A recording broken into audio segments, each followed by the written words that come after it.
welcome. This is the first session of Introduction to the Book of Daniel with Dr. Rachel Slutsky. In this four-part series, we will explore understudied text of Sefer Daniel, very understudied.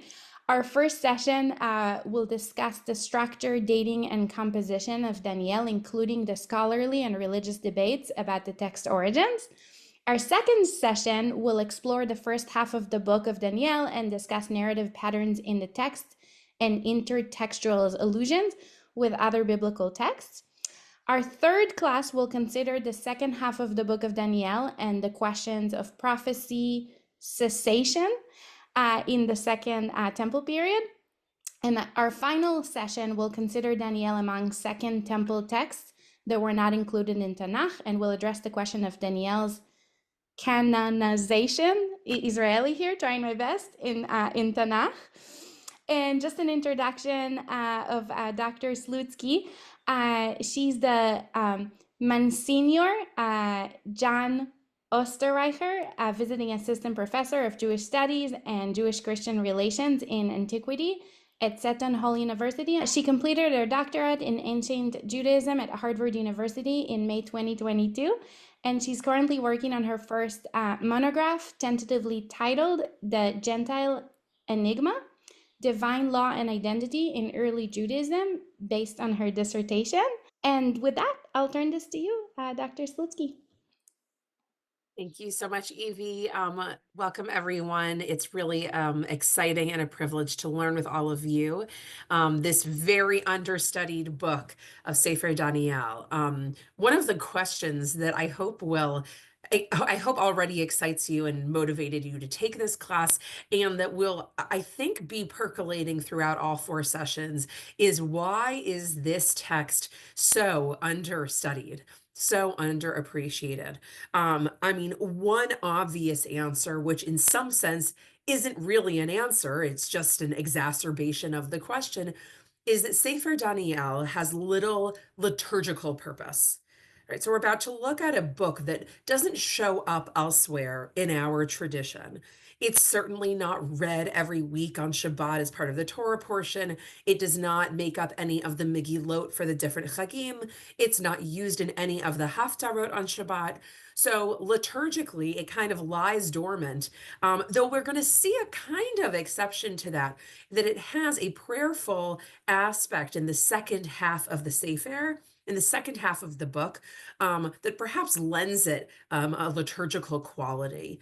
But again, this leads us back to the question, perhaps the question I do not have a good answer to, but we're going to keep coming back to possibilities. Why is this book so understudied? And hopefully these four classes are really our collective concerted effort in bringing Sefer Daniel back into Jewish learning as actually part of Tanakh, and we should probably know something about it. Now, I want to basically today spend a little time laying the groundwork for the Sefer itself and for the different themes and questions that we'll raise today and in the subsequent three classes. So I want to do a little bit of a Jewish history overview. For some of you, I'm sure this is going to be like, oh my gosh, I know all of this. For others, perhaps this is totally new. I personally find it interesting every time I have to reteach it. I went over this with some of my students the other day, and it really helps situate us in the plot of Sefer Daniel, and then a separate question that we'll raise, which is the setting of the story the same as the context of the author? Is the setting of the story the same as the context for the author of Sefer Daniel? After we do all of that, we'll discuss the structure of the Sefer. We'll discuss some of the literary aspects of the book as a whole.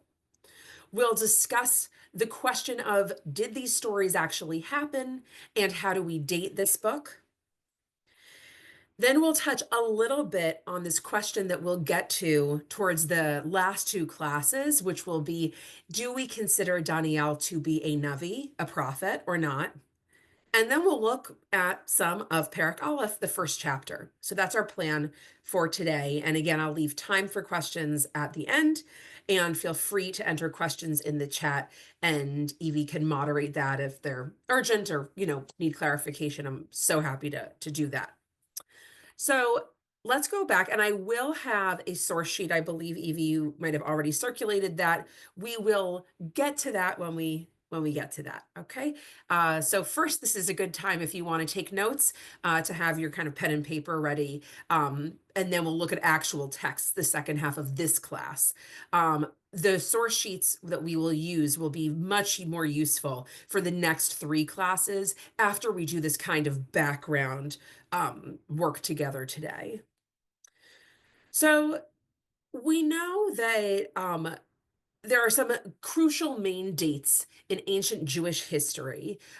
These dates are corroborated by external sources. We're quite sure these events really happened, beginning with the period of David and onward. Okay, so we have the period of the Torah, Pentateuchal history happens sometime before the year 1000 BCE. And imagine our timeline goes from BCE, where the numbers are big, right, down, down, down, smaller, smaller, smaller, till we get to the year 0. And then we're in CE land, the Common Era, and the numbers get large again to the present day of 2025.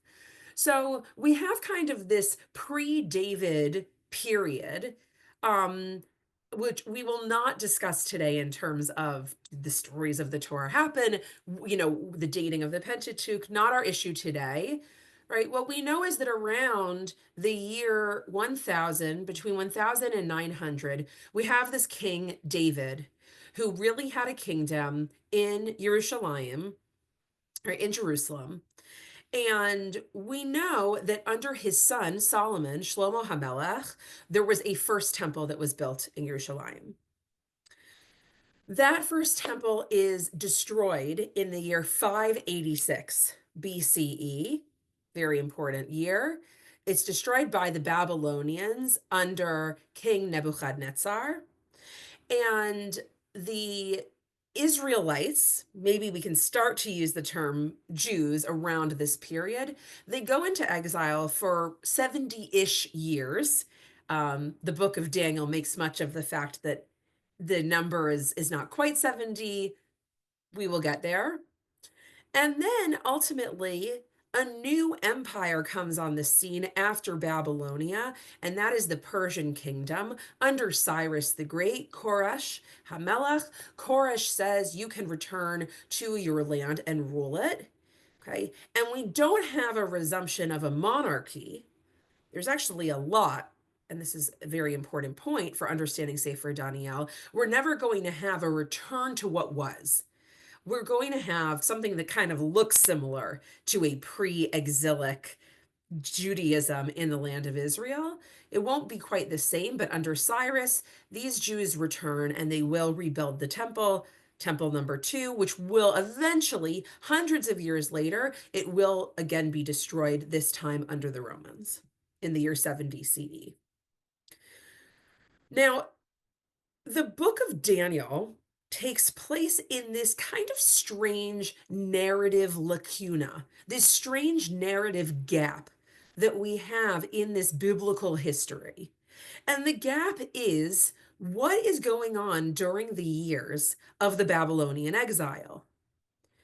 Right? So we have Jews who are about to go into exile. We have stories about, the Babylonians, they're coming, they're exiling the Jews. Prophets are saying, Jews, mend your ways, or Israelites, whatever they were called at the time. It's very unclear, right? Mend your ways. We have Jeremiah and Ezekiel. They're really the closest that we get to that moment of exile itself. And then, poof, what do we pick up with? Ezra and Nehemiah, the books of Ezra and Nehemiah, in which we have, under the Persian authorities, we have Jews who are now officially returning back to Judea, right, to the southern area of what was once ancient Israel, to rebuild the Beit HaMikdash, the Holy Temple.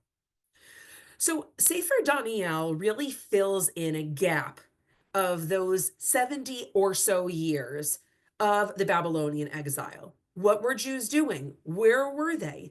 Who were their leaders? How did they maintain their identity in Galut, in exile? Sefer Daniel is, I think, making a concerted attempt to at least present one version of what might have happened during that time. The structure of Sefer Daniel is really in two parts. The first half of the book are stories about Daniel in the court of various Babylonian kings. We're going to see a trope here that recurs and recurs of this Jew in the Gentile court. This will become really important when we think about parallels that this story has with earlier stories we're familiar with from Tanakh.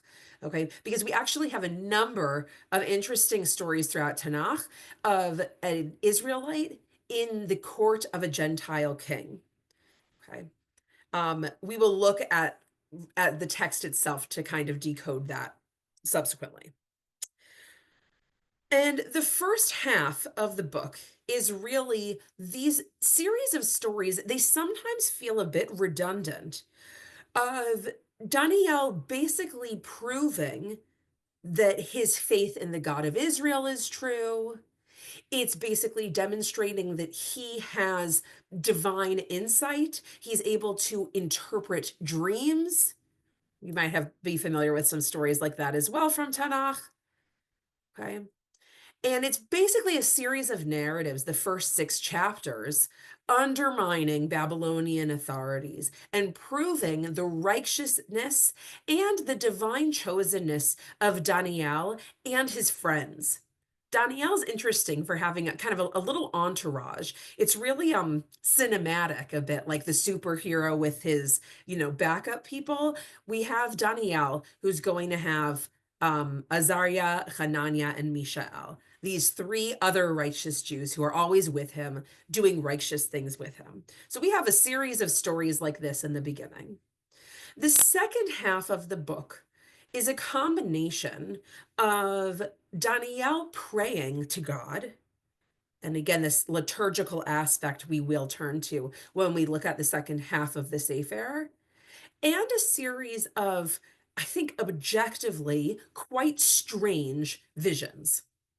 Very, very strange visions about goats and horns and eyes, and one horn devoured a little horn, and there was this animal and that animal. It's extremely hard to follow, very esoteric, and the truth is that the text does not fully unpack the interpretation. So we have, on the one hand, half the book is actually Daniel showing us how he's able to interpret dreams, how he's able to predict things correctly. And the second half is full of some of his own predictions, which are very hard for us to understand. I should note that there are 2 interesting additions to the book that were not preserved in Tanakh. So we have the Septuagint, which is an ancient Jewish Greek translation of the Tanakh, but it's not a one-to-one correspondence. So the Septuagint preserves certain texts that clearly Greek-speaking Jews in around the mid-3rd century BCE might have thought were canonical. Some of you might be familiar with this term. If not, it's a term that basically implies books that were considered authoritative. Okay, so if you were to ask someone in the year, say, 200 BCE, oh, can you list the books of your Tanakh? It's a big question mark whether they would even understand that question, right? They don't have like a JPS Tanakh, that has a cover on each side and it's a finite, collection of 24 books, right? They'd be like, I have this scroll and that scroll on my shelf. But 2 of the scrolls they might have had on their shelves that we might not have on ours are 2 small additions to Sefer Daniel. And one is called Bel and the Dragon, and the other one is the Book of Susanna or Shoshana. I'm hoping that if time allows, in our last of these 4 classes, we will actually turn to the Book of Susanna, because it's a fascinating addition to this that I think is also getting to this question I raised earlier that we'll keep coming back to about is Daniel a prophet? And I'm going to be a little bit loose with my language throughout this of referring to some of his interpretations or his visions as prophecy. But we're going to have to really be careful to see if that term is actually used as we're familiar with it from other places in Tanakh within Sefer Daniel. So we will get to that again and again. Now, the composition of this text, as I mentioned, it literally is imitating and playing with a number of motifs from earlier in Tanakh. So, the perhaps most glaring one is the idea that we have Daniel, a righteous Jew, in a Gentile court. Um, does anyone want to unmute themselves and mention other stories where we have from Tanakh of a Jew or Israelite who's living in a Gentile court situation? Mordecai? Good. Mordecai and Esther. Good. It's appropriate that we're reading this Sefer Daniel now with Purim coming up. Very good. That's a key example. Yosef. Yosef. Very, very good. Those texts are interrelated as well. And there's actually one more example. Moshe? Good, Moshe. Very nice. Okay, so this trope comes up throughout Tanakh, even without Sefer Daniel, right? Which is quite interesting, and in some sense, I think is instructive in terms of the Jewish diasporic condition, right? What does it mean, especially for us today, if we live outside of the land of Israel? What is the experience of a Jew in exile or a Jew who is close to power? And interestingly, right, if you're familiar with some medieval Jewish history, the idea of a court Jew is a real phenomenon. And even today, we have this phenomenon in the US. What does it mean when a Jew gains certain political power, has the ear of the president or some other high official? And these issues are really being explored in our earliest texts. And Sefer Daniel is one example among many. So we'll talk as we look in the text itself about how Sefer Daniel is playing with themes and tropes, especially from the stories of Yosef and Esther. In terms of the language of the book, the first half of the book, with the first chapter as an exception, the first half of the book is in Aramaic. The second half of the book is in ancient Hebrew. This is very interesting. And one of the reasons why we can't simply say the Hebrew Bible is actually all in Hebrew, because we have the book of Ezra and we have Daniel, which are heavily Aramaic texts. In large part, this is probably because that was a very, very popular spoken language among Jews, the lingua franca of the time. But we'll also see it's very deliberate the way that this Sefer is constructed, that it switches languages midway through, and a major switch in the way the narrative works happens at the same time. From this, diasporic story about the man who lives in the Gentile Aramaic world to Daniel having these visions given by God or praying directly to God.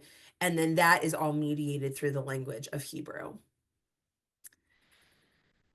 Now, there's two big questions here. How do we date this book? When was it written? And did it really happen? Big questions. Now, I say in all my classes that on some level, this is all a matter of faith. And we do not have, as far as I am aware, and if someone knows to the contrary, please inform me.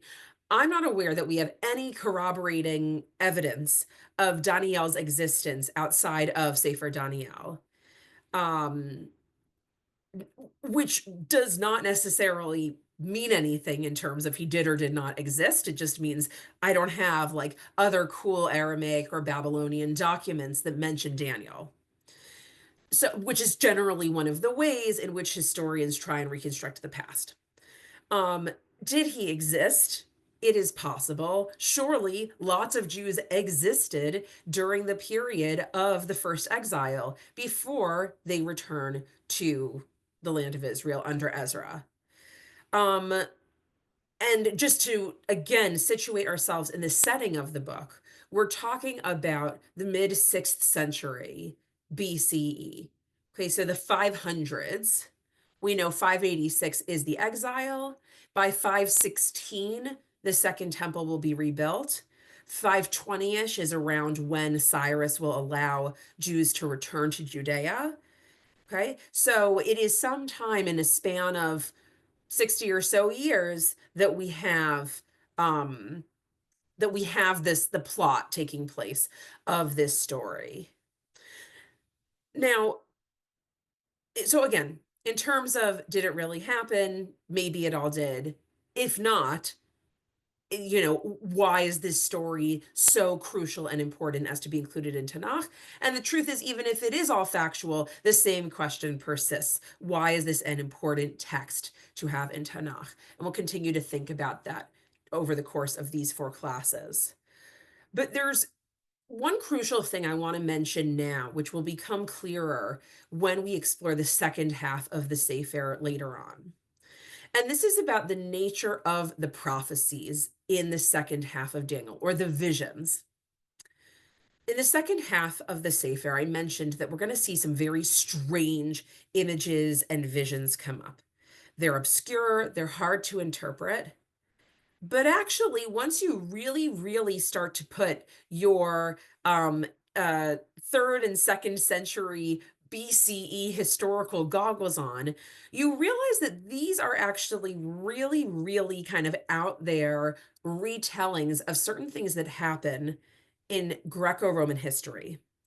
The rise and fall of Alexander the Great, the proliferation of multiple smaller kingdoms under the governance of his various sons after his death.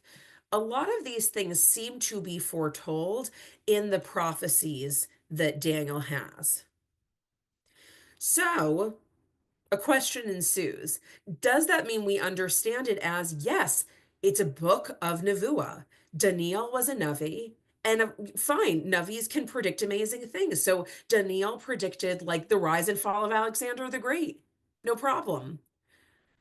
Or is there something about it where we say, this is too on the nose? And actually, maybe there's even indications here that the author of this story doesn't know actually how history fully plays out. Like maybe there are inaccuracies with the prophecies, or it seems like the author only knows so far into history and then it stops.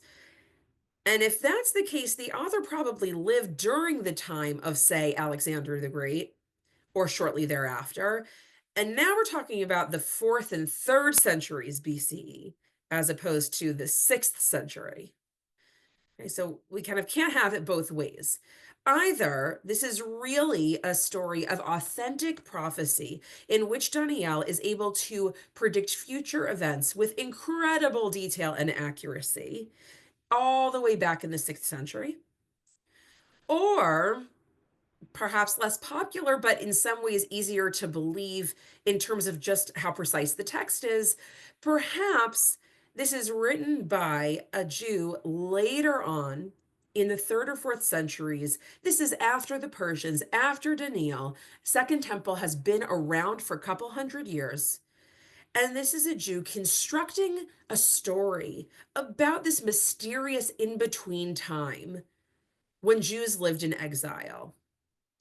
Right? And the reasons why such a Jew might have done that, we'll have to explore when we get to those prophetic chapters. So I will, of course, leave the ultimate decision to you, and we'll also revisit, like, does this ambiguity, this huge ambiguity about how do we date this book, is that one of the many reasons why we have no clue, like, what this book is about? It's so understudied, it's underread, it's not part of our liturgy, right?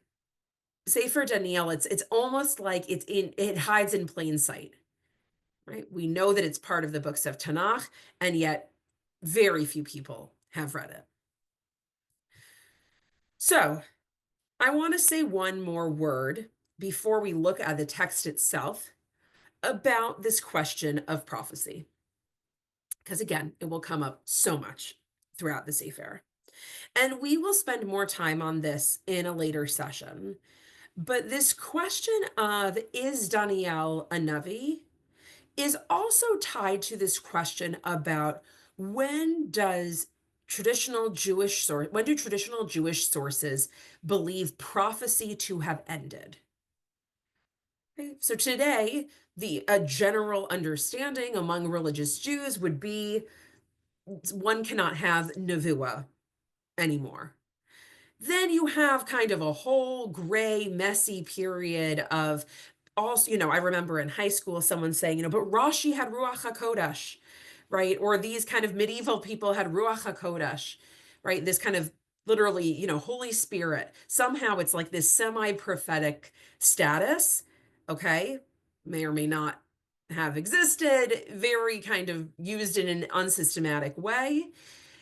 And then prior to that, certainly the Tanakh presents us with multiple examples of prophets. It clearly has a belief that prophecy exists, right? Prophecy, both in terms of certain individuals who can foretell future events, also certain leaders who are given directions by God to rebuke and help try and change the behavior of the Israelites or the Jewish people. But at some point between Jeremiah and Rashi, we don't have prophecy anymore. It's not discussed. We don't continue to have like the great books of the, 9th century CE prophets. Those things totally fall off the radar. Very, very confusing. And the last prophets we really hear from are Yirmiyahu and Yechezkel. Jeremiah and Ezekiel are living during the Babylonian exile. They are in the middle of the action. It is happening. They are getting messages from God. They're telling them to the Israelites/Jews. And ultimately, after them, we have radio silence, except for the book of Daniel. And then we have Ezra and Nehemiah lead the Jewish people back to Judea. And I mention that because Ezra in particular is important as modeling a completely new kind of leadership. Does anyone remember what is Ezra called, like professionally, in the book of Ezra? The scribe. Great, exactly, right? He's a scribe, Ezra HaSofer. And that is really the crucial role. He's a scribe who's able to literally write, but also speak and translate and interpret scripture. And we have this new paradigm for the way in which you communicate with God and the way in which you stay in kind of this living community with your fellow Jews and with God is by regularly reading the Torah, regularly convening for these services. And Ezra is really part of heralding that time in. So it's a completely new model that really, in a sense, doesn't have much use for a prophet. And the story would be completely different if it was, and then Ezra the prophet did this, and then there was a prophet who did this and that. Right? We start to get into like barren prophet territory. So once again, we have this question about, do we consider Sefer Daniel showing us there's one last prophet, right? Let's sneak him in before like the gates close, or is this something entirely different? Right? Is this an authentic historical representation of a real prophet? Is this a Jew's, ideal a few centuries later is like there has to have been someone who was in communication with God and capable of foreseeing the events of my time, right? I can't fathom the idea that there wasn't any last person. Daniel was the one. Big question. And we do know that during the period of the Second Temple, once the temple's rebuilt, we have all sorts of pious Jewish writings from all different kinds of Jews living both within and outside the land of Israel that are trying to foretell the future in different ways, not using the term prophecy, not saying I'm a prophet, but often through textual interpretation. Today, we might scoff at, and I would say rightly so, things like Bible codes, right? Oh, I'm going to, open up Breshit and I'm going to turn to this page and I'm going to see, is it possible that, the Bible predicted George Washington and the Revolutionary War, right? And then naturally you find evidence and great, the Bible can predict anything you want it to. But we do know that there were ancient Jews who absolutely used the text this way.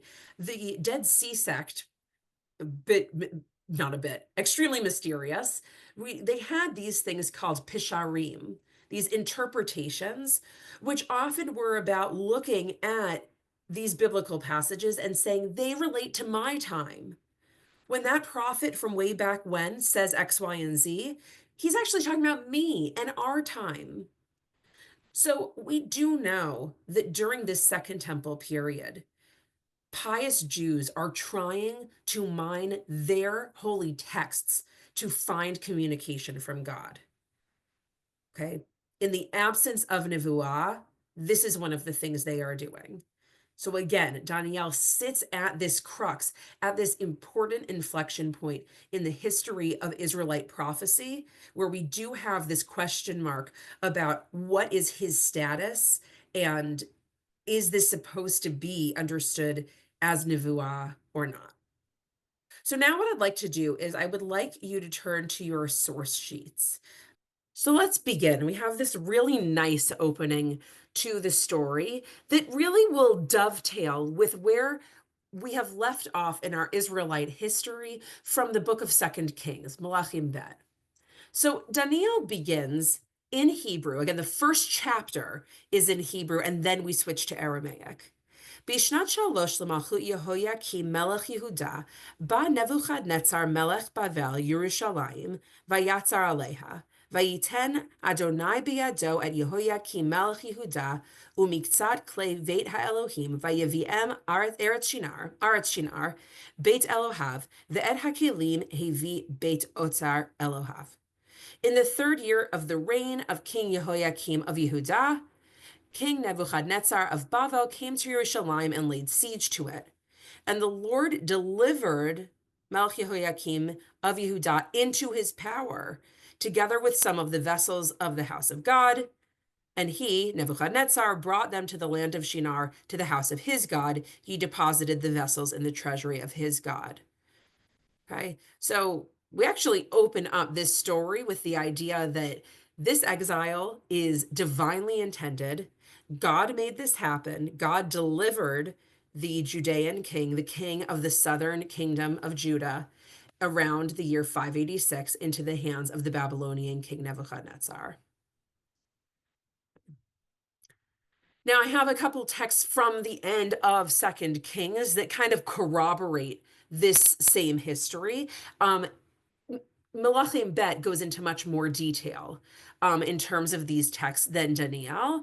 And so this is really where we resume, where we meet up with Daniel. And let's read. Hold on. I'm sorry. I sometimes play with these sources, but I want to actually skip some of these and keep going because of time just in Sefer Daniel. So we're in verse 3 now. Okay. Vayomer Hamelech la'Ashpenaz Rav Sarisav. Hopefully this already starts to sound like Megillat Esther. Then the king ordered Ashpenaz, his chief officer, or literally the head of his eunuchs. Okay, we're talking about this Babylonian Persian society. Okay, this is, kind of having eunuchs in positions of power, totally normal. Aramaic type names like Ashpenaz. This is the milieu that we're in.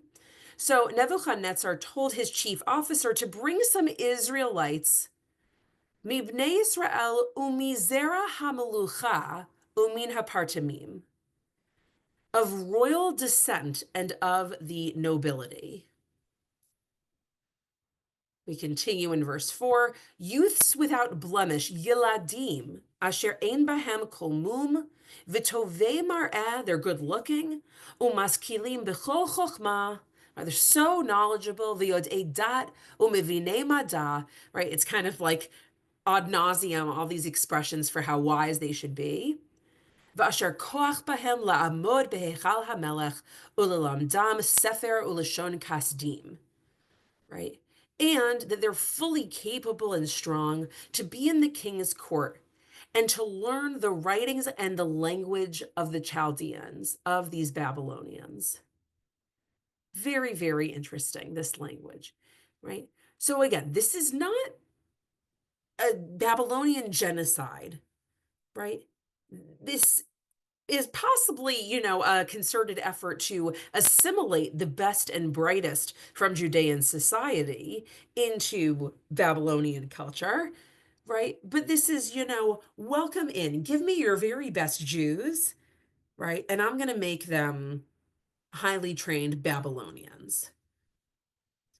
Now, you might notice some of this language sounds similar as if they're really kind of objects.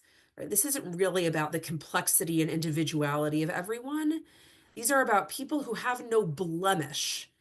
That kind of phrasing is used in Tanakh generally when it talks about korbanot, when it talks about sacrifices. If you look below in Deuteronomy 15:21 in Dvarim, v'chi yevo mum piseach oiver kol mum ra lo tizbachenu lashem elokecha. If this animal has any blemish, okay, it is lame or it's blind, you can't sacrifice it. So here we do have kind of this playing already with this language that they have to look a certain way, these Judean people. They have to be just so smart. They have to be just so good looking. And then they'll be accepted into kind of this holy sanctum. Now it gets interesting about what life looks like for these Judean children. Vayeman lahem hamelech devar yom biyomo mipat bag hamelech umiyen mishtav ulegadlam shanim shalosh umiktatam ya'amdu lifnei hamelech. The king allotted daily rations to them from the king's food and from the wine he drank. They were to be educated for 3 years, at the end of which they were to enter the king's service. Okay. What question might you be having in the story already? Just raise a question for you. Do they have any say in this? Or these Oh, that's a great question. Yeah, that's a good question. This story will not answer that. That's a good question, right? What happens if you said no? are they Right? just plucked from their families? Yeah, it's a great question, right? Is this kind of like, Russian conscription, right? It's like every Ashkenazi, right, has some story in the family. I do too, about my great grandpa Ike, great great grandpa, right, being conscripts in an army. Is this similar? Excellent question. Unclear. Right, sorry. Also, what about their own religious views? Are they allowed to, keep them? Good. Okay, good. This is like the $1,000,000 question. And this comes up specifically with the fact they are being offered, right, food and wine from this idolatrous king. Okay, is this okay? Is this kosher? And we should note this is a very interesting story because, unlike our other stories of a Jew in a Gentile court, right, this one really makes a big deal out of those issues, right? So Yosef, right, he rises to power. He marries the daughter of an Egyptian priest, right? Osnat, the daughter, no problem. The text makes no comment about it. right? It is only later in the Second Temple period and beyond that you have Jews freaking out about how that's not possible. It must have been that she converted. It must have been that he kept kosher, right? You have in Megillat Esther intermarriage of a Jewish woman with a non-Jewish king, right? No questions in the actual text. None of them are raised about them having sex or reproducing together, her eating non-kosher food, keeping Shabbat, etc., etc. And of course, we have in the Talmud all sorts of stories trying to explain how it is that Esther could have kept her righteousness. Sefer Daniel, though, is not going to be ambiguous. Okay, it is important that we have this detail that they are told to eat and drink the king's food, and we will come back to that shortly.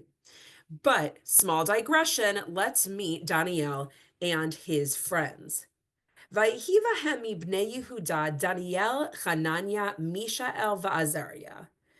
Okay, and among these people of Yehuda were Daniel, Hananiah, Mishael, and Azariah.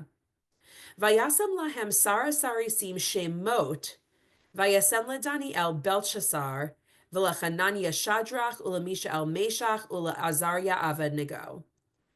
They all go a name change. Each of them is given a Babylonian, or we could say Aramaic, name. Daniel becomes Belshazzar, Hananiah becomes Shadrach, and Mishael becomes Meshach, and Azariah becomes Abednego. Right? Now, again, nice parallel with our other Jews in Gentile court stories. What are the names of those Jews in Gentile courts?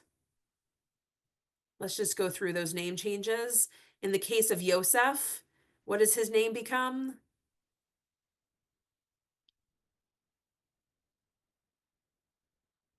Anyone know? Safnat Paneach. Good, Safnat Paneach, exactly. There's this book of Jewish jokes that my parents had in their house, and one of the jokes was, well, why was Yosef's name changed to Safnat Paneach? Well, of course, he looked like a Safnat Paneach. Okay, so he gets this kind of strange name, Safnat Paneach. Good. In the case of Esther, Esther is her Persian name. What's her original name? Hadassah. Excellent. Okay, so she's undergone a name change. And then interestingly, what about Moshe?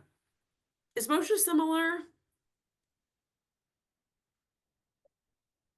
Well, isn't his name Egyptian to begin with? Good. Yeah, it's very interesting, right? We know that he's named from the Egyptian woman who finds him. Now, the derivation that the text gives is then from Hebrew, ki min hamayim mishitihu, right? As if she knew Hebrew and that's how she named him. So that's a bit confusing.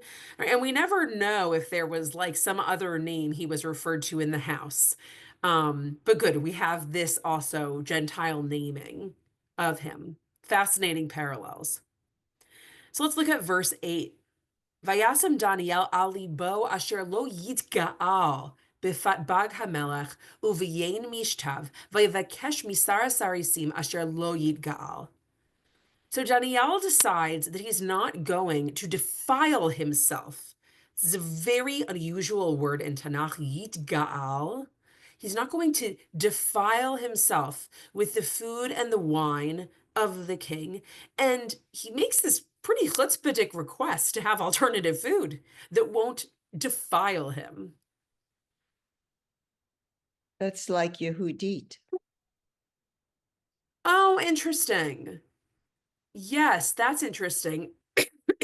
And Yehudit, right, is also one of these Second Temple stories not included in Tanakh, very important to Jews of the period, possibly considered part of Tanakh for many of them. Very, very nice example.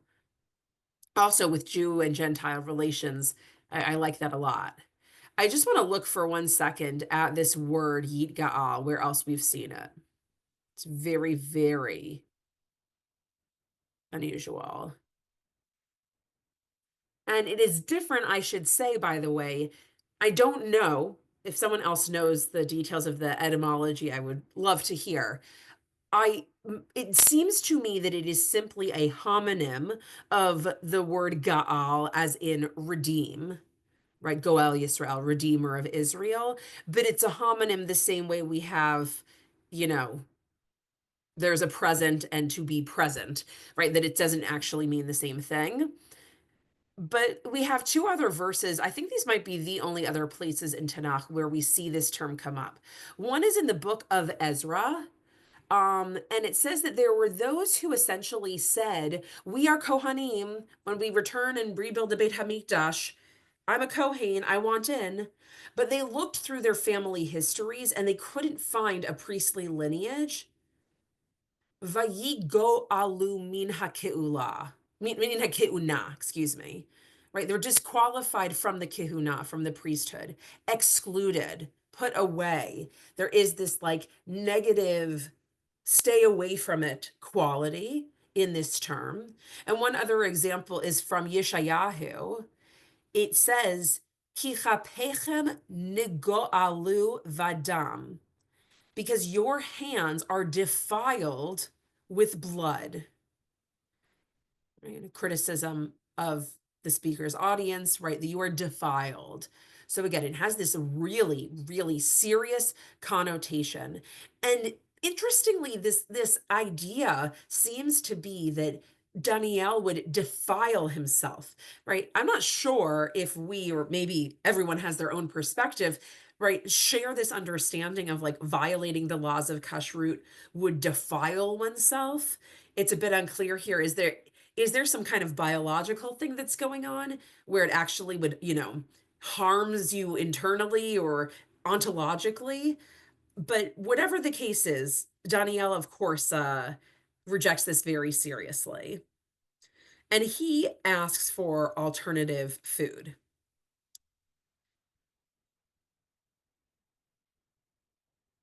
And here we have God show up in the story.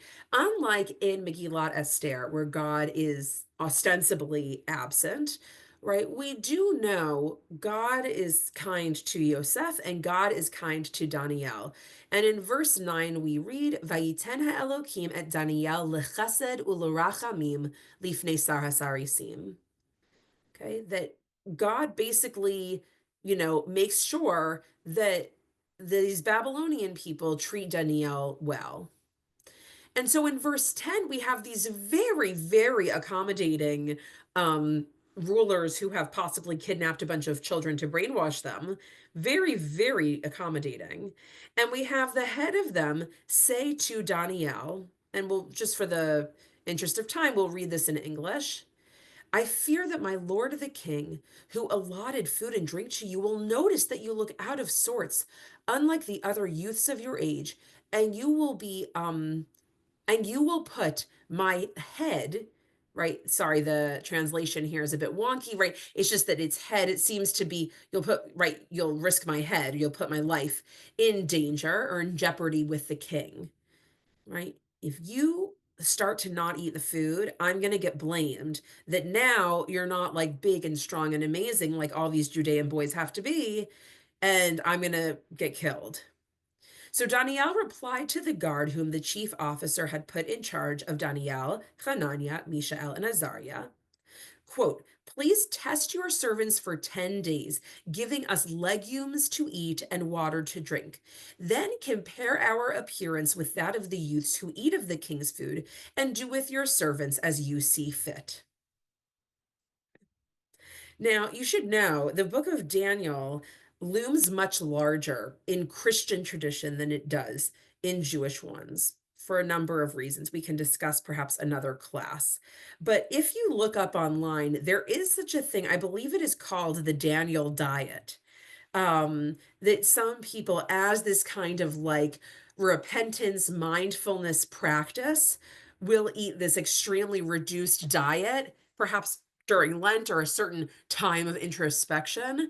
And it derives from this verse, right? So Daniel says, don't you worry. I'm not going to incriminate you, head eunuch. I'm going, you test us. Give us for 10 days legumes and water. right? Really, really not insufficient food. And then I want you to compare if we're any weaker from the people who ate the king's food. So he agreed to this plan of theirs and tested them for 10 days. And when the 10 days were over, they looked better and healthier than all the youths who were eating of the king's food. How wild. So the guard kept on removing their food and the wine they were supposed to drink and gave them legumes. God made all four of these young men intelligent and proficient in all writings and wisdom, and Daniel had understanding of visions and dreams of all kinds. When the time the king had set for their presentation had come, for them to be brought forth to the king, the chief officer presented them to Nebuchadnezzar. The king spoke with them, and of them all, none was equal to Daniel, Hananiah, Mishael, and Azariah. Lo nimtza mikulam kedaniel, Hananiah, Mishael, va'Azariah. Vayamdu lifnei hamelech. And they stood before the king, or they entered his service. Whenever, let's just read the ending of this in the original. V'chol devar chochmat bina asher bikesh mehem hamelech, v'yimtzaem eser yadot al koach hartumim ha'ashafim, asher b'chol malchuto, v'yihi Daniel ad shnat achat lechoresh hamelech. Whenever the king put a question to them requiring wisdom and understanding, he found them to be 10 times better than all the magicians and the exorcists throughout his realm. Daniel was there until the first year of Cyrus Hamelech. Okay, so essentially what has happened, Daniel has been so righteous that in this terrible situation where presumably, assuming all of these halachot, right, were already being practiced, it would have been acceptable to eat non-kosher food. His life is in danger. He's possibly endangering the lives of others, right? He, I'm sure, could have eaten and drank the wine and there wouldn't have been a problem. He says, I'll forego it. And somehow, miraculously, right, again, both this meeting of the minds, he seems to prophetically know God will help him. God does indeed help him. He and his friends forego the food. They are still so strong, so wise. They have not suffered at all from this. They actually become the favorites of Nebuchadnezzar. And they are able to do all sorts of amazing things, right? Like to understand, and this is an important line in verse 17, V'Daniel hevin b'chol chazon v'chalomot. Daniel understood every vision and dream. Okay. Now, again, notice this is a good example where the word nevuah is not used. Visions and dreams. We're going to see what kind of visions and dreams he comes to be able to interpret. We'll have some nice examples next week.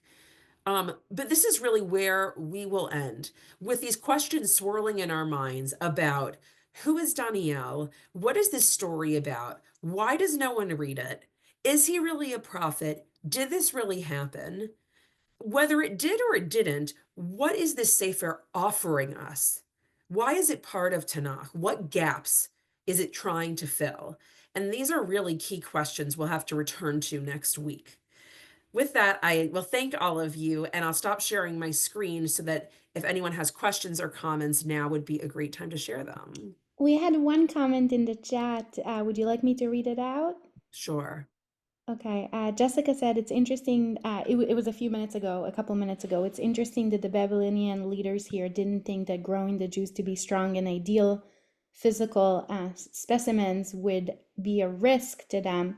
That's the opposite of what originally was felt that caused the Jews' enslavement, that their growth and strength was a threat.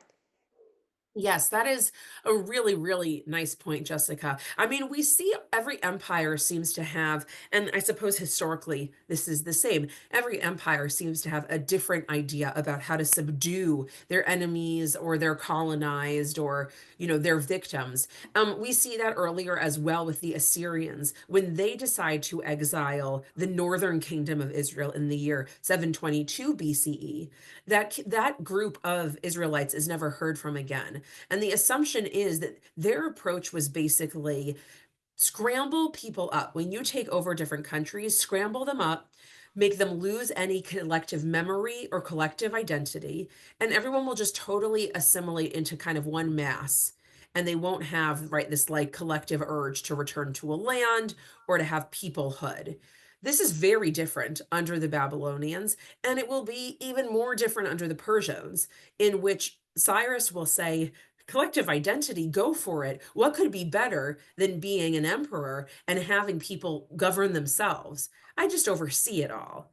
So, you can't have a king or anything kind of, disloyal like that, but go build your temple, go have a great life. So, yeah, this is a very, very different tactic from some of those other Jew and Gentile court kind of stories. It's a very nice point. Justin, you have your hand up? Yes. 597 or 586? Aren't these events of 597? Isn't what in 597? These events, the beginning of all these events with Daniel, etc., taking place during the first exile, like Ezekiel's exile. That's right. Okay. That's right.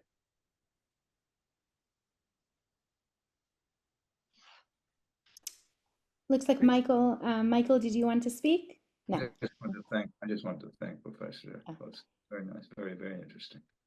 Thank you so, so much. Thank you. This was a wonderful privilege to be with all of you. And thank you, Evie, for running everything. And I really look forward to learning with all of you next week. Okay. Unless there's any more questions, I don't think so. Okay.